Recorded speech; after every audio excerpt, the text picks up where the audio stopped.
Se inscribieron los candidatos, ya pasó el 25 de julio.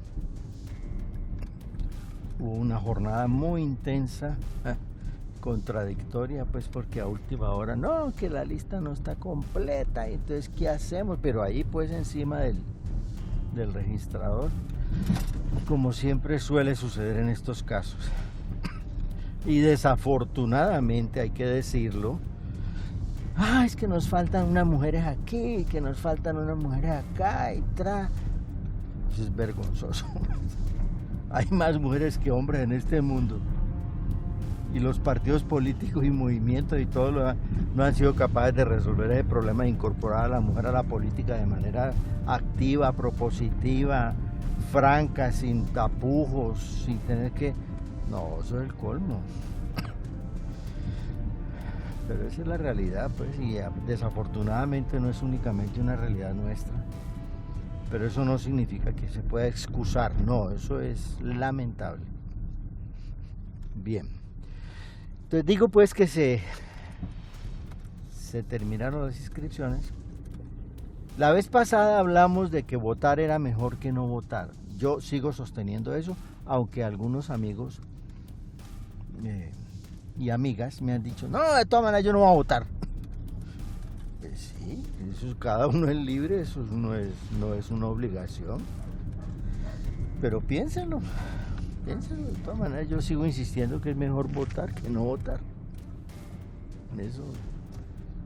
Y yo creo que es muy difícil pues argumentar en contra de esa tesis, a no ser pues que sea con un planteamiento caprichoso.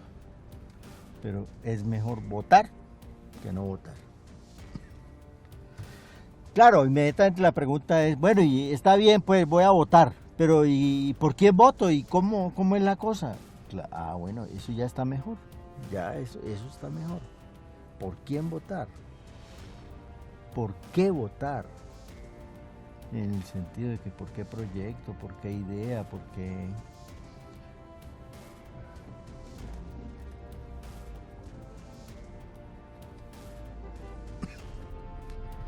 Y vamos a tratar de hablar un poco incoherentemente de estas cosas. Bien, en primer lugar, digamos dos cositas previas que es importante afirmarlas. Existe lo que se llama, y estoy hablando en términos pedestres, pues no en términos académicos, ni más faltaba, porque se trata es de que nos podamos comunicar, que en la generalidad de los casos los votos son considerados votos de aparato y votos de opinión. ¿Qué es un voto de aparato? Un voto de aparato son los votos que garantiza la maquinaria electoral, la maquinaria política, digamos, de un concejal. Son aquellos votos que están amarrados porque se le deben al concejal, porque el concejal tiene unos contratos, o porque el concejal, pero por supuesto intermedia persona, o porque el concejal tiene unos amigos que los tiene ubicados en unos cargos, o porque hay unos líderes que le deben al concejal unos favores o un amarre, digamos, burocrático, y entonces trabajan y le consiguen votos. Son votos amarrados, son votos que se sabe que son fijos, muy poquitos. Bueno, realmente yo no estoy muy seguro de que sean muy poquitos, son votos. Y los votos de opinión, que son aquellos votos que se consiguen sobre la base de las simpatías con la imagen del candidato, con sus ideas, la promoción que ha hecho, las visitas que ha hecho a los barrios, etcétera, etcétera. Y a eso se resume la organización política. En la mayoría de los casos los concejales no tienen una estructura ideológica firme, digamos, una estructura ideológica que obedezca a un ideario político definido. Un concejal puede llamarse liberal o conservador y no tener la más remota idea de eso que es o cuál es la diferencia de lo uno y de lo otro. No digo que todos sean así, no, porque hay concejales supremamente serios, estudiosos, formados, educados, pero los hay que, Ave María. Bueno. Entonces resulta que el concejal, con sus votos de opinión o sus votos de aparato, en Cali, quedó. 8.000 votos, 9.000 votos, 5.000 votos, quedó. Dependiendo del umbral, dependiendo del movimiento, etcétera, etcétera, dependiendo de la lista. Entonces, uno se pregunta, ¿y yo por qué voté? A la larga, ¿cuál es el proyecto político por el que yo voté? Porque yo puedo votar porque me pareció bonita la muchacha, o porque me pareció simpático el caballero, o porque el señor habla muy bien, o porque él vino a mi casa y se sentó y se tomó un tinto conmigo. Pero eso no es un proyecto político, ni más faltaba, eso no es un ideario, no. Es un voto por simpatía, porque me cayó bien, porque me gustó. Y por supuesto, es mejor votar que no votar, pero hay que saber votar. Entonces, ¿qué es lo que el concejal? No todos, quiero repetir eso porque no quiero que me vayan después a decir que estoy generalizando, no. ¿Qué es lo que hace? Pues simplemente buscar puestos y buscar contratos. Para eso invirtió 1.000 millones o 500 o 200 millones en su campaña, y eso no los va a perder, eso los tiene que recuperar. ¿Y cómo los recupera? Bueno, hay muchos modos de recuperar ese dinero. Eso es un modo corrompido de hacer política. Por supuesto que ante esa situación, y si eso fuera lo único que hay, pues yo entiendo que mucha gente tiene razón en no votar, y mucha gente tiene razón en votar en blanco o votar en rebeldía, etc. Porque eso da asco. Ahí no hay nada. Y lo que hace eso es perpetuar una situación de inequidad, perpetuar una situación de exclusión, perpetuar una situación de pobreza, perpetuar una situación de corrupción y de desesperanza que permea la mente y el corazón de la inmensa mayoría de los caleños, los vallecaucanos, los colombianos. Esa no es la política que queremos, y por supuesto esa es la política que rechaza la mayoría de nuestra gente, y es un hecho objetivo. La gente que no vota, la gente que vota en rebeldía, está diciendo esto es una porquería, y yo coincido con ellos, eso es cierto. Pero tenemos que admitir que eso tiene que cambiar. ¿Y quién lo va a cambiar? ¿Los concejales o los alcaldes o los gobernantes que han hecho eso toda la vida? No, ellos no van a cambiar eso. Ellos necesitan que eso continúe así, porque es la política que saben hacer.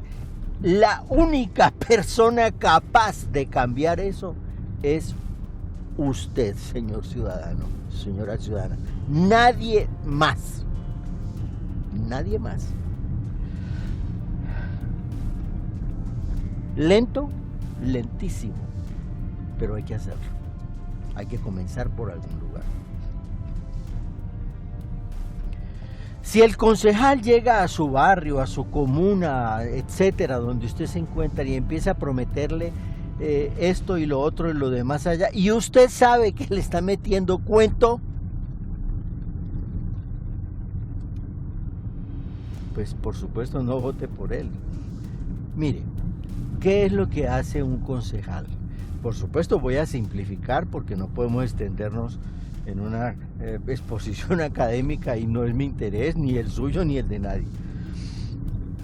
El concejal tiene 2 o 3 tareitas básicas y muchas otras accesorias, pero 2 o 3 básicas. La primera tarea del alcalde apenas se posesiona es elaborar un plan de desarrollo y presentárselo al consejo municipal y a la comunidad. Decir que se lo presenta a la comunidad es un decir, porque eso generalmente no se lo presentan a la comunidad. Lo presenta al consejo. Y es su obligación presentarlo y ejecutarlo una vez el consejo le hace las glosas que tiene que hacerle o las adendas que tiene que hacerle, y lo tiene que ejecutar. Tiene 4 años para ejecutarlo. Entonces lo que el concejal hace es estudiar, examinar ese plan de desarrollo e incorporar todo aquello que el alcalde no ha tenido en cuenta, y que usted, señor concejal, sí tiene en cuenta, porque usted es un líder de contacto directo con la comunidad. Usted tiene un contacto permanente, usted salió de allí y está en un nivel intermedio de relaciones con la comunidad supremamente valioso e importante. Usted siente, vive, percibe y a usted le llegan los planteamientos de la comunidad. Mire que la escuela, mire que el centro de salud, mire que la vía, mire que la movilidad, mire que la seguridad, mire que etcétera, etcétera. Entonces usted mide la temperatura política, los reclamos comunitarios, sintetiza, organiza, sistematiza eso, le da un cuerpo, le da el toque y la sal política que le debe agregar porque usted es un liberal, porque usted es un conservador, porque usted es un socialista, por lo que sea, y lucha porque en el Consejo se discuta eso y se incorpore al plan de desarrollo en armonía con lo que otros concejales también están solicitando. Eso es crucial, eso es importantísimo, eso es el primer semestre del trabajo en el Consejo y allí usted, señor concejal, es donde se luce en primer término. Y lo que queda en el plan de desarrollo se ejecuta y lo que no queda en el plan de desarrollo no se ejecuta. Entonces la función del señor, primera función del señor concejal es participar en el diseño del plan de desarrollo e incorporar allí lo que la comunidad está solicitando, que usted siente. Siguiente punto. Usted tiene que luchar todo el tiempo porque ese plan que se aprobó, que refleja su trabajo, que refleja la propuesta del alcalde, por el cual la ciudad votó y que refleja las inquietudes de la comunidad, se ejecute. Entonces usted tiene 4 años para estar permanentemente vigilando que eso se cumpla. En el concierto, por supuesto, de la coyuntura administrativa, política, etcétera, etcétera, las dificultades o las posibilidades financieras que el municipio tiene. Muchos de los presupuestos que ejecuta el municipio son de transferencias de la nación. Están incorporados en el plan de desarrollo en términos de proyectos y usted vigila porque eso se haga y porque se haga bien, porque no se dilapiden los recursos, porque no se gasten mal, porque se apliquen oportunamente y como debe ser, una especie de control político administrativo, que es una de las funciones más importantes del señor concejal. Y naturalmente el tercer elemento grueso, básico, es el contacto del concejal con la comunidad permanente, porque la vida está cambiando, la vida pues no se reduce al plan de desarrollo naturalmente, son muchas más cosas, y usted es un líder comunitario. Eso es un concejal, no le ponga más pirinola, eso es.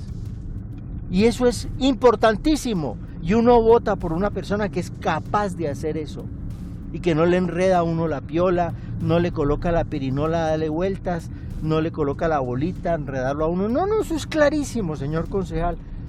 Plan de desarrollo, la comunidad nuestra exige y pide esto, colóquelo por favor, usted es nuestro representante, vigile porque eso se haga, se cumpla y nuestra comunidad quede a satisfacción y esté en permanente contacto con nosotros, porque la vida está cambiando y necesitamos un interlocutor con la administración, etcétera, y usted lo es un concejal.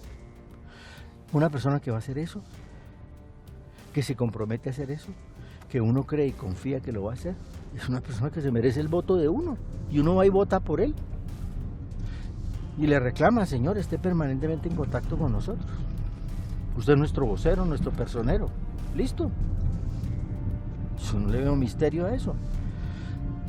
Que muchos concejales no actúan de ese modo. Pues sí, pero entonces no elijamos a esos concejales.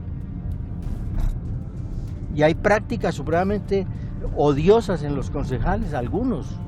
No, vamos a presionar al secretario para que me nombre allá unas personas o para que me le dé un contrato a un amigo mío. No, señor, no, esa no es su función. No, su función no es presionar a la administración, presionar a los secretarios para que le den puestos. No, señor, ni mucho menos para que le den contratos a sus amigos. Y la persona, el concejal que hace eso, que lo ha hecho, etcétera, pues no se merece el voto de uno, entonces uno no vota por él. Uno vota por los mejores. Yo creo que eso hay que pensarlo y la gente no es tonta, la gente entiende y ve y percibe, no, este lo ha hecho bien, vamos a votar por él. Este lo ha hecho mal, este rectificó, porque uno también tiene derecho a rectificar. Entonces, escoger un concejal es muy simple. Hay que ir a votar por él. Y escoger los que no deben quedar también es muy simple. Y por eso no se va a votar.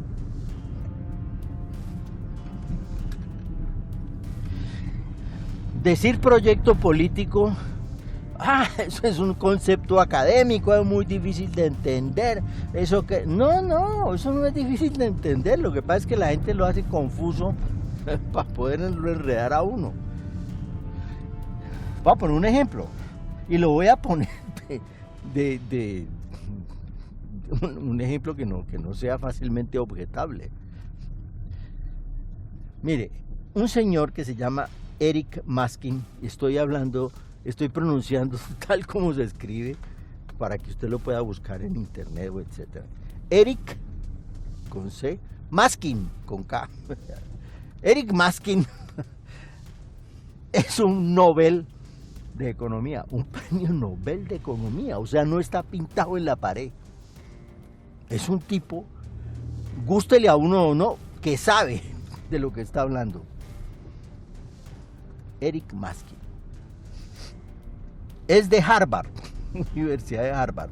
O sea, no me van a decir, es un narcochavista, es un boliviano de revolución. No, es un señor de Harvard, gringo. Nada tiene nada que ver con Correa, ni con Chávez, ni con Fidel Castro, no, nada. Gringo. Nobel de Economía, o sea, sabe. En el 2014, o sea, de hoy, no es de hace un siglo ni hace 50 años, no, hoy. En el 2014, él es Nobel del 2007. En el 2014 pronunció una conferencia en el 25º seminario de la Corporación Iberoamericana de Estudios. O sea, es un gringo, economista liberal, y está hablando hoy.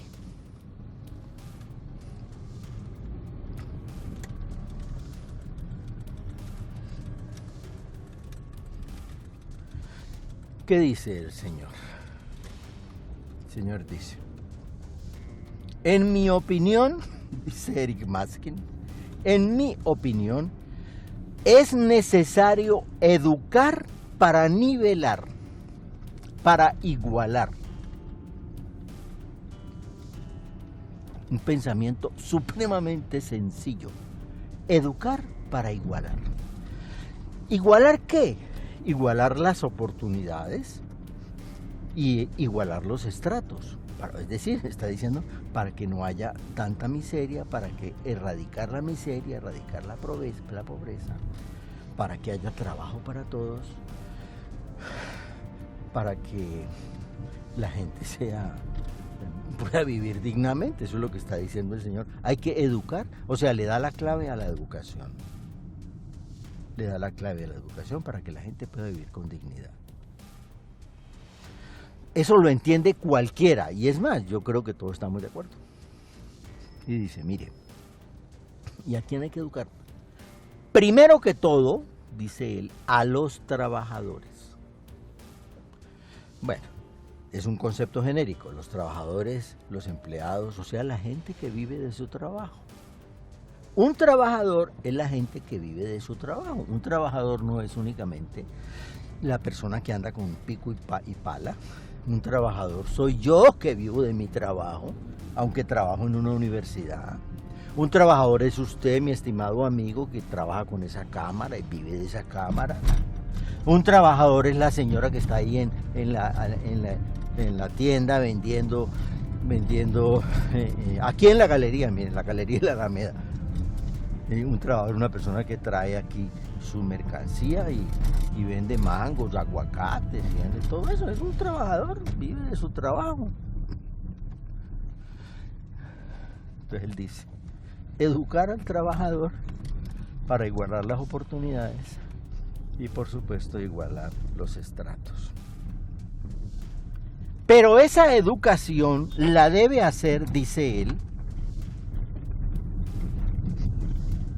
el Estado. O sea, es una educación básicamente pública.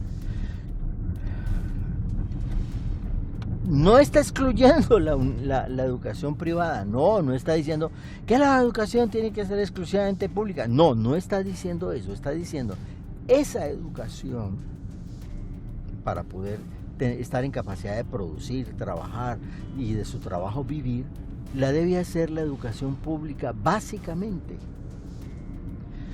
¿Por qué razón?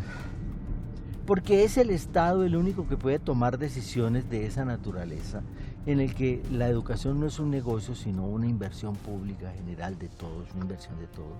¿Para qué? Para garantizar trabajo, para defender el trabajo, no lo que pasa en nuestra ciudad, donde las empresas se van y ¡ay, qué lástima que se fue esa empresa! Y los trabajadores, ¡qué vaina!, ¿no? Que quedaron en la calle. No, el trabajo hay que defenderlo con políticas públicas. O sea, hay que defender el trabajo, hay que generar trabajo, posibilidades, empresa, etcétera. Estable. No esa porquería de trabajo que hay ahora, que a cada 6 meses lo están echando a uno, como si nunca hubiera trabajado y tiene que volver a comenzar de cero. Pero si yo llevo 50 años trabajando y cada 6 meses me toca comenzar como si fuera... Eso antes no era así, antes el trabajador era estable. Pues dice él, tiene que ser estable, hermano, porque usted no se puede casar, usted no puede tener hijos, usted no puede educar su familia con un trabajo que cada 6 meses tiene que inventárselo de cero. No, el trabajo tiene que ser estable. Y usted tiene que comportarse responsablemente. Pues claro, naturalmente el trabajo es estable si uno responde, si uno es competente, si uno hace las cosas bien, si uno es honesto, claro, tiene que ser estable. Con debidas prestaciones, es decir, garantías de cesantía, de capacitación, de seguridad social en términos de salud, todas las prestaciones normales para uno poder vivir tranquilo. Que me enfermó un muchachito, tú no lo llevas. Que se me enfermó la señora, que me enfermé yo, tú no vas. Que mi hijo tiene que estudiar, entonces hay una educación pública para él. Normal, lo que el sentido común dice. Y con programas sociales serios de largo plazo, en términos de vivienda, educación, salud, seguridad, movilidad, todo lo que son los programas sociales. ¿Quién dice eso? ¿Chávez? ¿Castro? ¿Evo Morales? No, señor, lo está diciendo Eric Maskin, un Nobel de Harvard del 2007, y lo dijo en el 2014.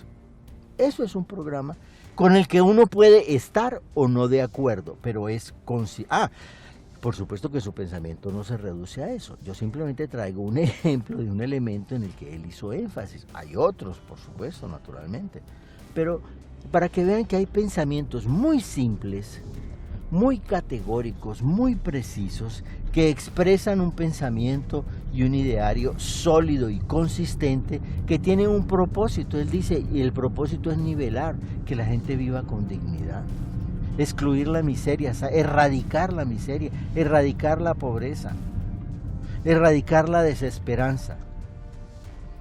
Él opina que eso se hace así, otros opinan que eso se hace de otra manera, y entonces uno escucha. El señor dice que educar para nivelar, el otro dice que las oportunidades no hay que, entonces uno escoge y dice, voy a votar por este, me parece que es más interesante este caso, voy a votar por aquel.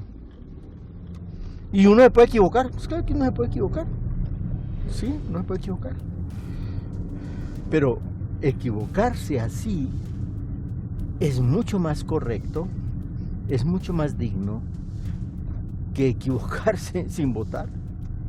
No, yo no voto. O yo vendo mi voto. ¿Dónde está mi bulto de cemento? O mi cajita de lechona para ir a votar. No. Entonces, estimados amigos, votar es mejor que no votar. por supuesto, no es votar por cualquiera, no es votar por cualquier ideario, no. Usted es una persona inteligente, que puede discernir, puede escoger y comprometer a su concejal y comprometer a su alcalde. Los invito entonces a que piensen en eso. Tenemos 85 días para eso y yo creo que lo vamos a hacer muy bien. Bueno, yo creo que ahí dejamos esto y para la próxima vamos a hablar de los candidatos y de algunas otras cosas que están apareciendo en el panorama. Bien, pues hasta la próxima.